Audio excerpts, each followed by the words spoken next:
Bon, voilà. N'abandonnons pas l'Église adventiste du 7e jour. Je vois ici qu'on a un pasteur d'une autre dénomination.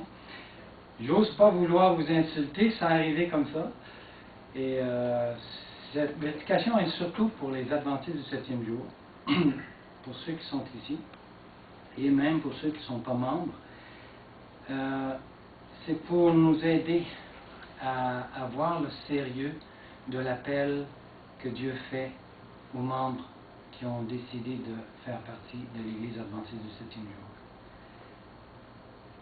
Il y a des membres de l'Église adventiste en ce moment qui sont inquiets et qui osent dire ou osent avancer que notre Église est en train de devenir Babylone.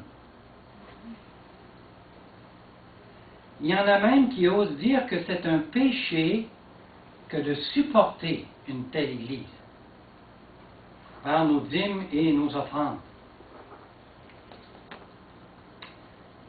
Je dis et nous disons non à ceci. À ces gens qui osent proclamer une telle chose.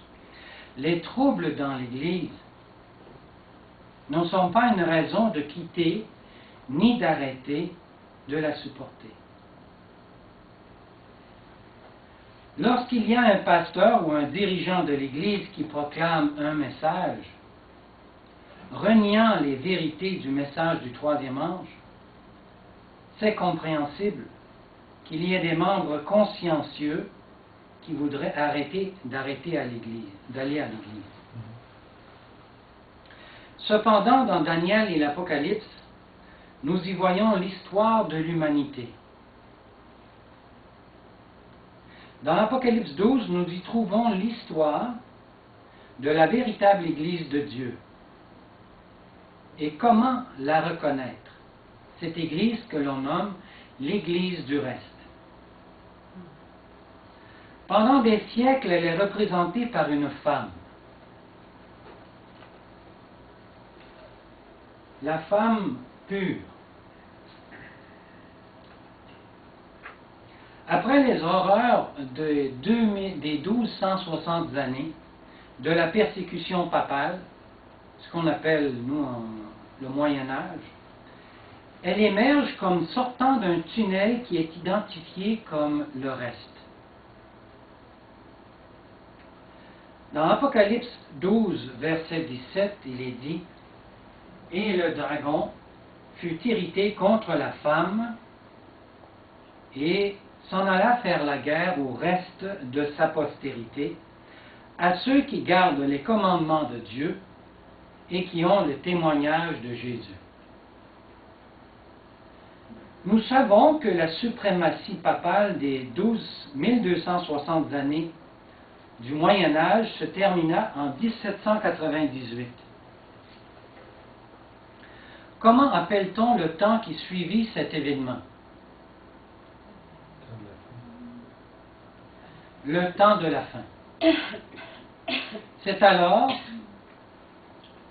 que le message du troisième ange se fait entendre par la prédication de William Miller et le mouvement de 1844. Nous y voyons le grand désappointement quand la majorité tourna le dos à ce mouvement et s'en retourna dans le monde. Mais un petit reste n'abandonna pas leur foi, jusqu'à ce qu'ils découvrent la réponse à cette perplexité de la vérité en rapport au jour des expiations et de la purification du sanctuaire. Ce petit groupe de personnes resta, non à cause qu'il était convaincu du calcul mathématique de la prophétie des 2300 soirs et matins, mais principalement parce qu'il a reconnu que ce mouvement était dirigé par le Saint-Esprit. La vérité présente d'aujourd'hui, qui n'était pas applicable au jour d'Élie et de Jérémie, est le ministère de Christ du jour des expiations dans le lieu très saint du sanctuaire céleste. Pendant 175 ans, cette Église a été identifiée par l'inspiration divine comme la dénomination de l'Église adventiste du septième jour,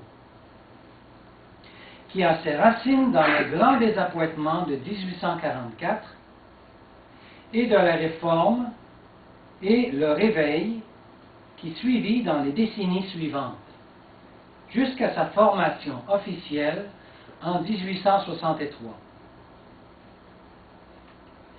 Pendant toute la vie d'Ellen White, elle a continuellement identifié l'Église adventiste du septième jour comme l'Église du reste. Malgré que pendant ces mêmes années, il y avait des pasteurs et des dirigeants infidèles qui enseignaient des erreurs et même de l'apostasie auxquelles elle envoya des reproches, des correctifs et quelquefois les dénonçait devant les autorités de son temps. L'honneur et le support de Christ demandent que son Église se repente et triomphe par une réforme et un réveil. Je répète, l'honneur et le support de Christ, on dit ça en anglais, c'est the honor and the vindication. C'est difficile à mettre en français. Vindication, ça veut dire que j'appuie, j'apporte mon support à ce que Dieu veut faire. Alors, l'honneur de Christ demande que son Église se repente et triomphe par une réforme et un réveil. Mais le dragon est déterminé à que cela ne se produise jamais.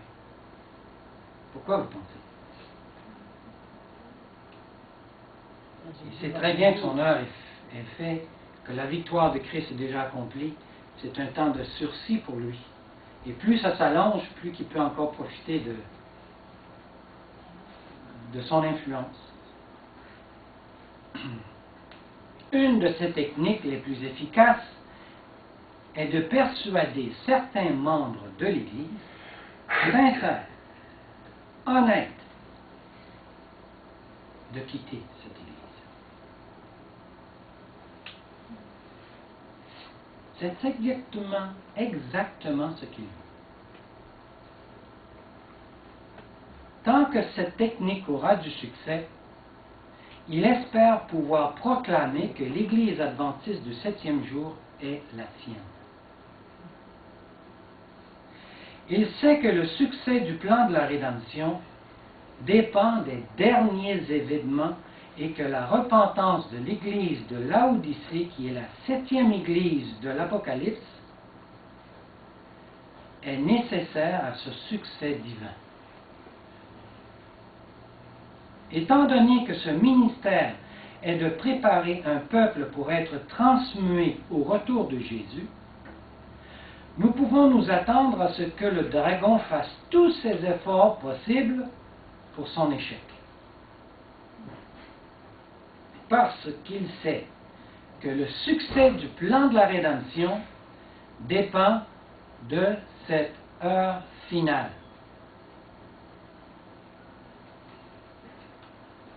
Aucun des morts ne peut ressusciter avant le retour de Jésus. Vous êtes tous d'accord avec ça?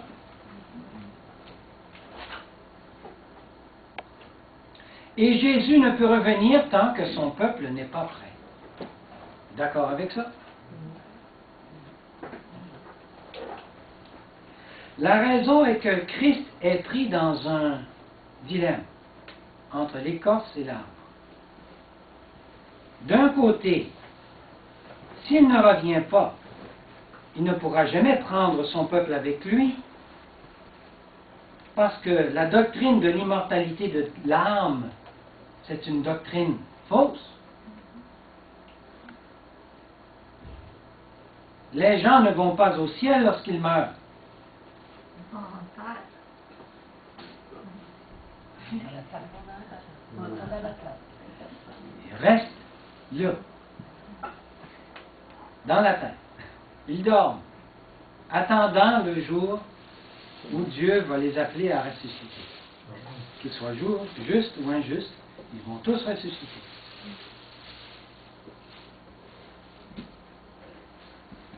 D'un autre côté, si Jésus revient avant que son peuple soit prêt à être transmué, qu'arrivera-t-il à ce peuple?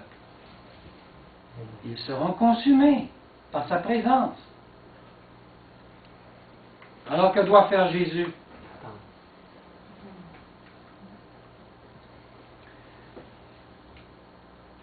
Car notre Dieu est aussi un Dieu dévorant. Un feu dévorant, excusez. Alors il ne peut ressusciter les morts avant que le reste vivant soit prêt pour son retour sans qu'il ait à passer par la mort. Tous d'accord avec ça? Amen. Alors, il ne peut ressusciter les morts avant que le reste, l'Église adventiste du 7e jour, vivant, soit prêt pour son retour sans qu'il ait à passer par la mort. Nous ne sommes pas appelés à mourir. Nous sommes appelés à être debout, être transmués lors du retour de Jésus.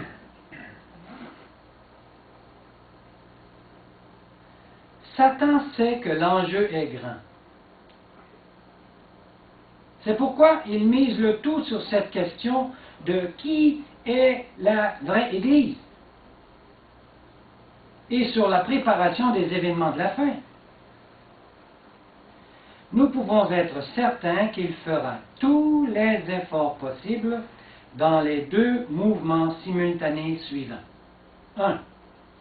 Intimider et confondre ceux qui choisissent d'être fidèles au Christ. 2.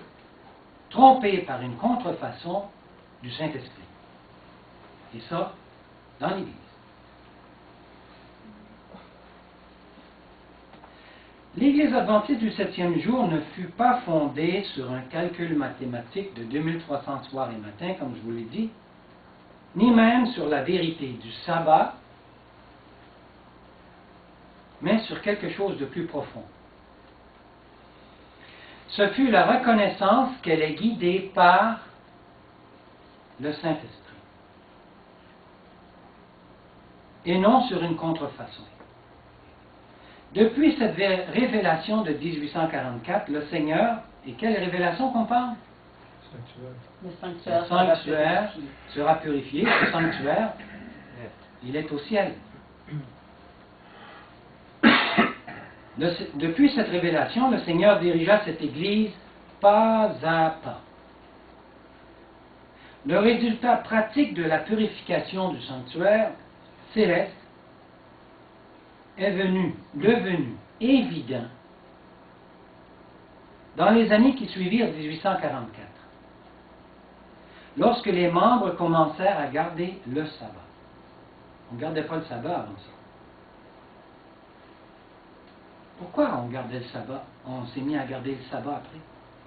Qu'est-ce que la vérité du sanctuaire a fait ressurgir? C'est que dans le lieu très saint, il y avait quelque chose. L'état de la loi. Il y avait dans ce quelque chose, le propitiatoire, il y avait les 10 commandements de Dieu. Et c'est là que ça fait ressortir un des commandements qui avait été oublié, avec le temps. Et en plus, après 1844, il y a eu les principes de la réforme qu'on s'est mis à enseigner.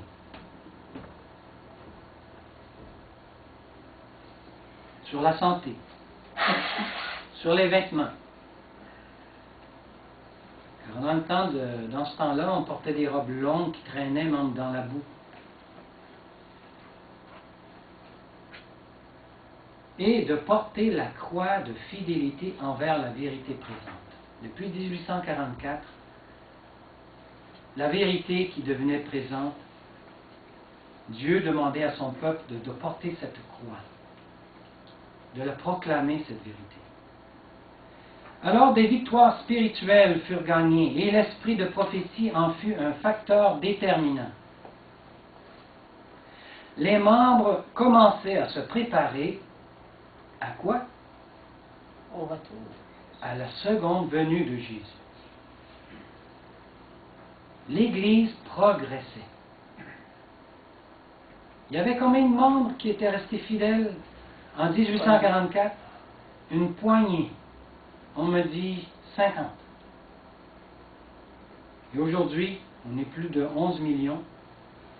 Je ne veux pas mettre l'aura sur l'Église, mais il y a une progression.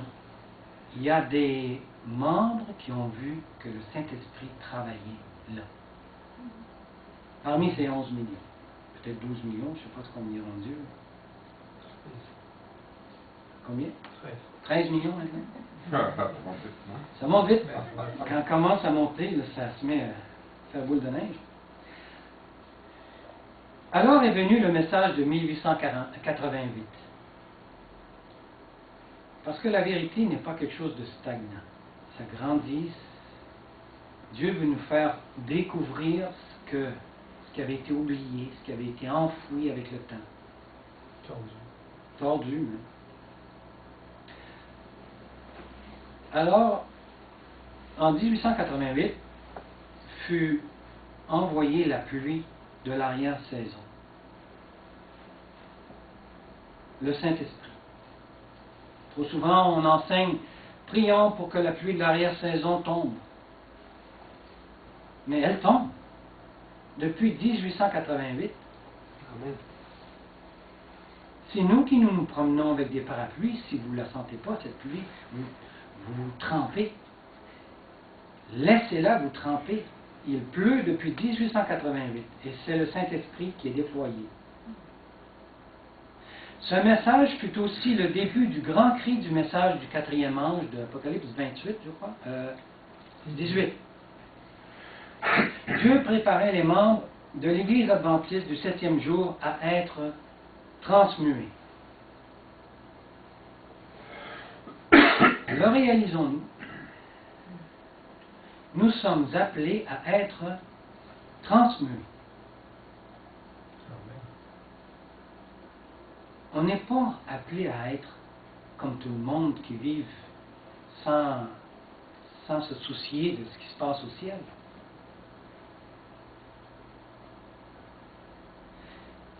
En fait, cette Église ne fut jamais implantée pour préparer ses membres à mourir, mais de préparer un peuple à rencontrer le Seigneur sans passer par la mort. Nous vivons les mêmes événements qui se sont déroulés à Kadesh Barnéa lorsque les dirigeants ne voulurent pas prendre possession de la terre promise. De qui l'on parle? D'Israël, qui est rentré en Canaan. Qui c'est qui a fait qu'ils n'ont pas rentré en Canaan? Rappelez-vous l'histoire? On vient de le lire. Les princes d'Israël. Il y en a resté 2 sur les 12 qui ont resté fidèles. Qui ont dit, oui, avançons. Les 10 ont dit, non, non, non, avançons pas.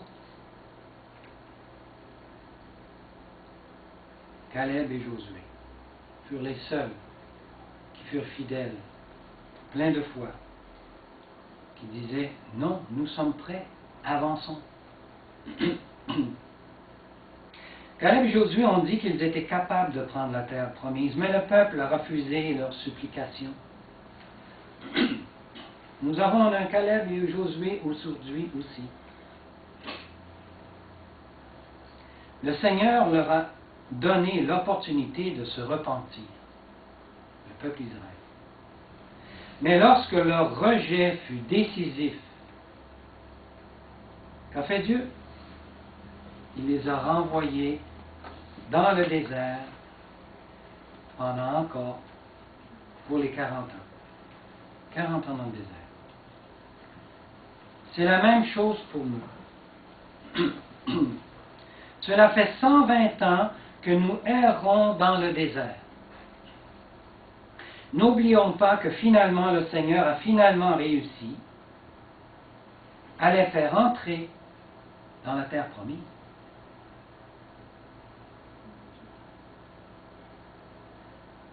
Lisons Deutéronome 9, 26 à 28. Seigneur éternel, ne regarde point à l'entêtement de ce peuple, à sa méchanceté et à son péché, de peur que le pays d'où tu nous as fait sortir ne dise, c'est parce que l'Éternel n'avait pas le pouvoir de les mener dans le pays qu'il leur avait promis. Et c'est parce qu'il les haïssait qu'il les a fait sortir pour les faire mourir dans le désert.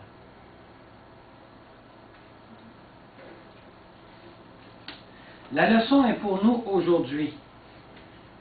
Dans ce jour des expiations,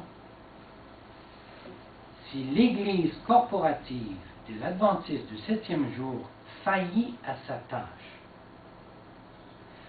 le Seigneur lui-même serait très embarrassé.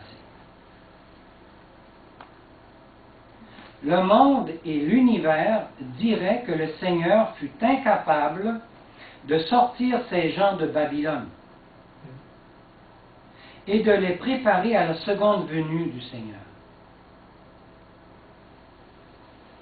Savez-vous que si c'est ça qui se produit, c'est à cause de notre incrédulité. On va tomber comme les 10 autres qui ont dit non, non, non, Dieu ne peut pas réussir à nous faire entrer dans la Canaan. C'est de l'incrédulité. Voulons-nous être comme Caleb et Josué? Dire oui, Seigneur, je sais que tu es capable, avec moi, puis qu'avec lui, puis qu'avec les autres aussi. Nous sommes prêts, nous voulons que te laisser agir en nous. Amen.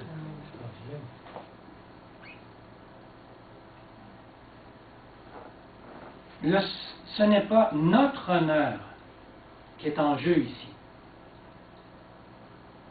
C'est l'honneur du Seigneur lui-même.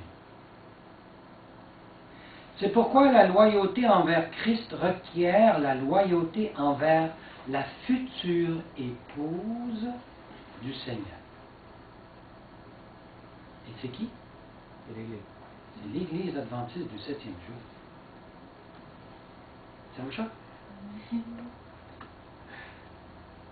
L'Église adventiste du 7e jour est appelée, ou est, l'épouse du Seigneur. La future, excusez. Elle est la fiancée en ce moment. La promise. La promise. On a entendu parler, il y a une fiançaille dernièrement. C'est une promesse. Dieu promet. Jésus promet. Ma chère épouse, j'ai l'intention de t'épouser. Et je veux que t'épouser. Ça fait 120 ans que j'attends. Quand est-ce que va venir ce jour? La libido est haute. La libido est haute. Ellen White a continuellement identifié l'Église adventiste du 7e jour comme l'Église du reste de l'Apocalypse 12, 17 et 14, 12, et de plus comme la future épouse d'Apocalypse 19, 6 à 8. Elle compare l'Église comme un bateau. Est-elle vouée à couler comme le Titanic? Ou d'être mutilée par son équipage? Est-ce que les âmes fidèles devraient abandonner le bateau en sautant seules dans l'eau glacée? Devront-ils nager seuls ou accrochés à des morceaux d'épave? Ou bien voyons-nous un futur magnifique en train de poindre à l'horizon? Se pourra-t-il que chaque passager qui a la victoire sur le péché devienne un membre d'équipage? pas seulement qu'un visiteur, un voyageur, un visionnaire. Il y en a un qui va s'occuper des cordages, un autre qui va s'occuper de ci, de tout ce qui fait qu'un bateau fonctionne. Et ça, sous la conduite du capitaine divin. Ce bateau arrivera à bon port. L'histoire nous raconte un bateau à vapeur, c'est une histoire comme ça, qui fut dévié de sa course par une tempête féroce. On connaît ces bons vieux bateaux. C'est bizarre, c'est le bateau de Boucherville. J'ai tombé comme ça sur Internet, j'ai tombé là-dessus. Dans ce temps-là, il y avait des bateaux à vapeur. Et ça chauffait au charbon ou au bois. Il y avait une truie à l'intérieur, puis c'était à la vapeur. Pour alimenter la bouilloire, le capitaine ordonna parce qu'on était dans une tempête, de jeter les meubles, la balustrade et les escaliers dans la fournaise, pour qu'on puisse continuer à avancer. Finalement, le bateau arriva à bon port. Mais il avait perdu sa gloire ancienne. Il n'avait plus ses beaux meubles, puis tout ce qu'il y avait à l'intérieur, les décorations. Pourtant, il a passé à travers la tempête. Il est arrivé. Il est arrivé à bon port. Se peut-il que cela arrive à cette Église? Ce qui nous enorgueillit de cette Église peut disparaître. 13 millions. Si demain matin ça tombe à 1 million, pour toutes sortes de raisons économiques, quoi ce que voudra,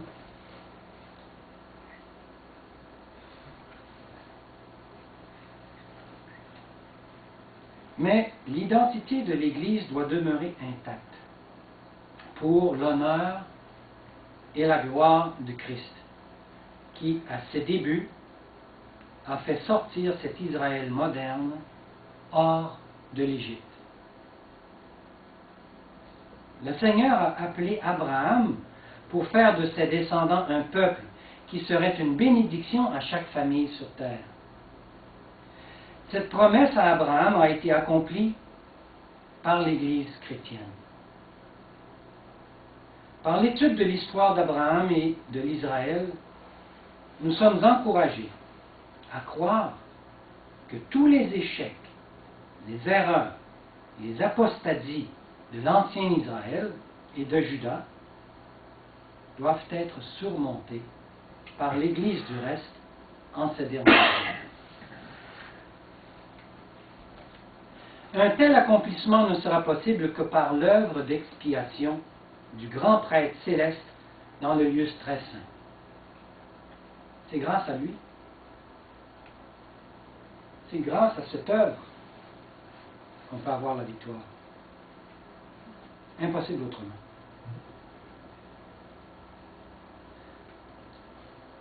Puis le sanctuaire sera purifié.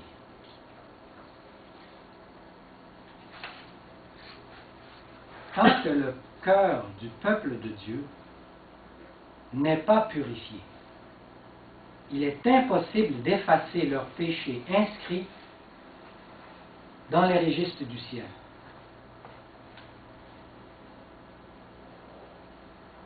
Donc le travail doit se faire dans le cœur.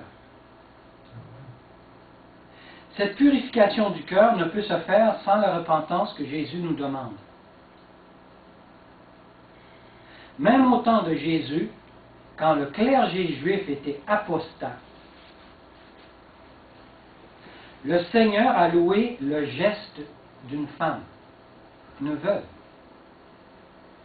qui a mis 2 sous dans le trésor du temple de l'Église. Cette Église, c'était l'Église organisée dans son temps à Jésus. Nous lisons dans Luc 4, verset 16, « Selon sa coutume, Jésus il entra dans la synagogue le jour du sabbat. » Que c'était toujours pour Jésus son habitude d'assister au service de culte dans la synagogue le jour du sabbat. Quelle sorte de sermon vous pensez qu'il a entendu dans la synagogue? Peut-être des bons autres. Ils ont dû être terribles aux oreilles de Jésus. Mais néanmoins, il est allé sabbat après sabbat.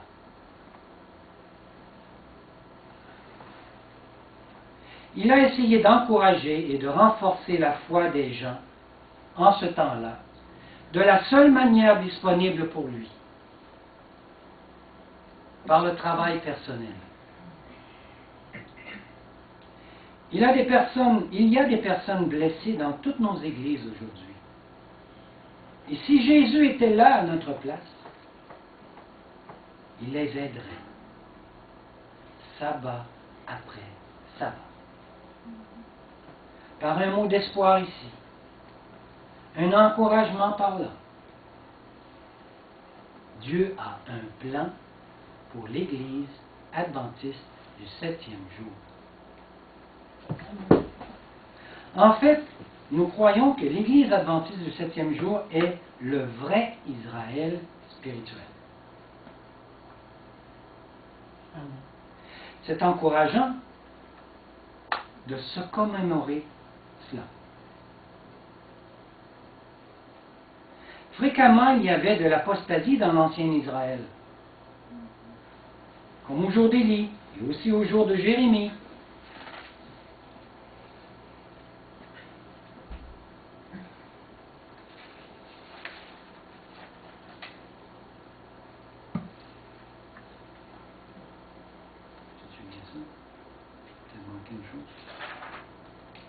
Dans Jérémie 23. Ah, j'ai trompé une page. Mais ces problèmes n'ont... Mais ces prophètes n'ont pas quitté l'Église de leur temps et ils n'ont pas non plus organisé de nouveaux lieux d'adoration. Ça n'a pas revenu par en arrière, hein? Ça ne fonctionne pas. En tout cas, Ouais, c'est bon. je ne sais pas ce qui est arrivé. Tu fais cliquer 2 fois par là. Ah, 2 fois, excusez-moi. Alors, ces prophètes du temps, Élie, on parle de Élie et Jérémie, est-ce qu'ils ont quitté l'Église? Est-ce qu'ils ont formé des nouveaux groupes? Est-ce qu'ils ont dit maintenant on fait un offshoot, de toute façon cette Église-là est pourrie?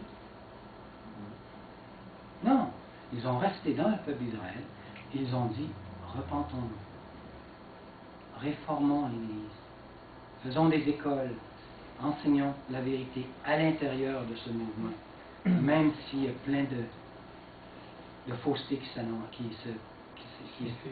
s'infiltrent. Bien que leurs efforts d'apporter une réforme et un réveil a rarement réussi selon ce qu'ils pouvaient constater, le Seigneur était avec eux dans leur ministère patient et fidèle. Jésus l'est également avec nous aujourd'hui. Le plan de Dieu n'est pas pour que ses enfants abandonnent en désespoir de cause et qu'ils quittent l'Église, pour la laisser sous le contrôle des apostats.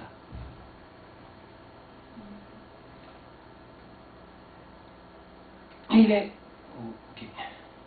est vrai qu'Ellen White a dit beaucoup de prédicateurs se tiendront dans la chair portant la torche de la fausse prophétie allumée par la torche diabolique de Satan. C'est fort? C'est Testimony to Ministers, si vous voulez vérifier, c'est à page 409-410.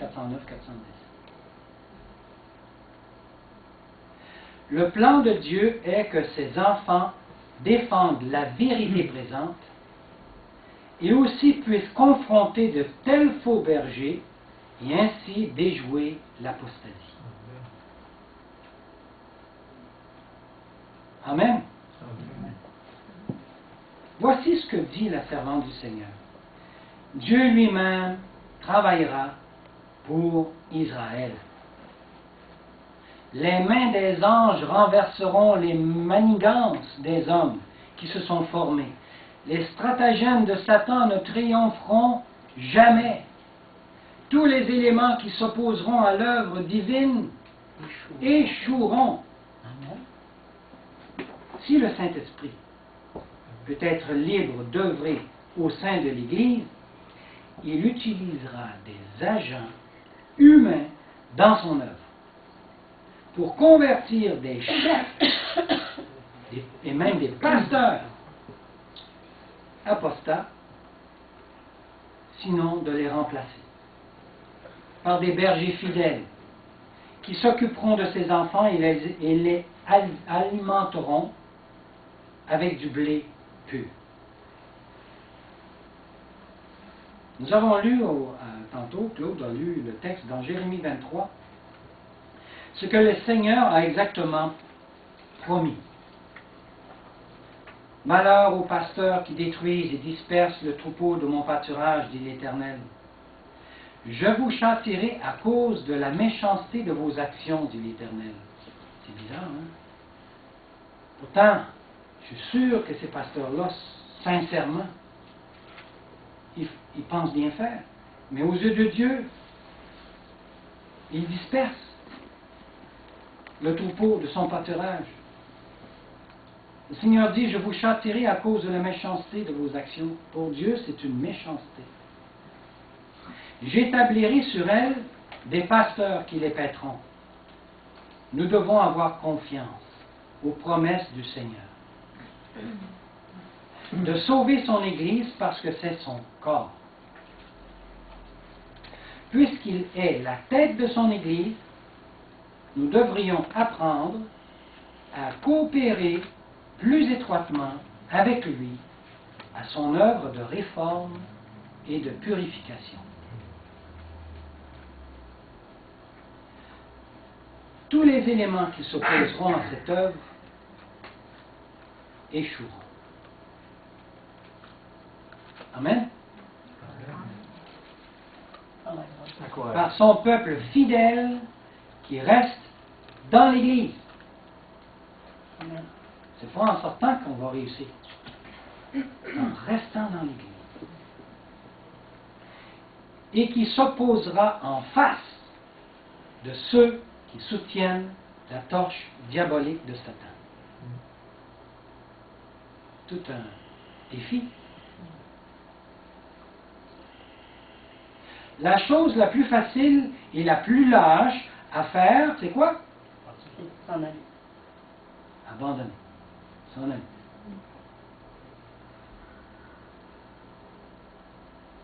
Mais ceci bouleversera les 160 ans d'histoire sacrée de notre Église et défera la révélation du prophète Jean dans l'Apocalypse, si nous abandonnons. Afin que le Seigneur puisse effectuer une réforme et un réveil, il lui avoir des disciples fidèles, disciplinés, bien informés, par lesquels il pourra œuvrer. Il doit y avoir des milliers d'Élie. Rappelez mon sermon sur Élie. Motivés par le Saint-Esprit à œuvrer pour Israël comme il l'a fait dans le temps d'Israël, dans l'ancien Israël, plutôt que d'abandonner la nation à l'apostasie. Quel échec ça aurait été pour Dieu si Élie dit « Bon, je m'en vais. Ça vaut rien. De toute façon, les chefs sont tout corrompus. Le roi d'Israël aussi. Ils sont tous dans l'apostasie. » Jérémie aussi disait Qui a pensé ça, Rémi? Il y a pensé. Dieu l'a fortifié. Jérémie, là. Quand on voit les plaintes de la lamentation de Jérémie, on peut voir il y avait bien le goût de dire je laisse tout tomber ça n'a pas d'allure. Ça ne serait pas de Dieu. Ça ne serait pas de Dieu, juste un être humain, il aurait abandonné. Mais par la grâce de Dieu, il est resté fidèle, Jérémie. Et il fut un prophète. Et Jérémie est mort d'une maladie épouvantable, atroce. Pour le monde, vous dites, ouais, c'est ça, hein, regarde ce que Dieu fait, là, il laisse le monde mourir atrocement. Mais ce sont tous des témoignages. Il y a une raison pourquoi Dieu permet tout ceci. Nous, êtres humains, on a des difficultés, mais à travers cette maladie, Jérémie est resté fidèle. Et je suis certain qu'il y a plein d'âmes qui ont été converties et amenées au Seigneur grâce à son témoignage. Donc, conclusion. Voulons-nous être un Élie? Voilà ma question. Voulons-nous être un Élie de la vérité présente? Je dis Amen.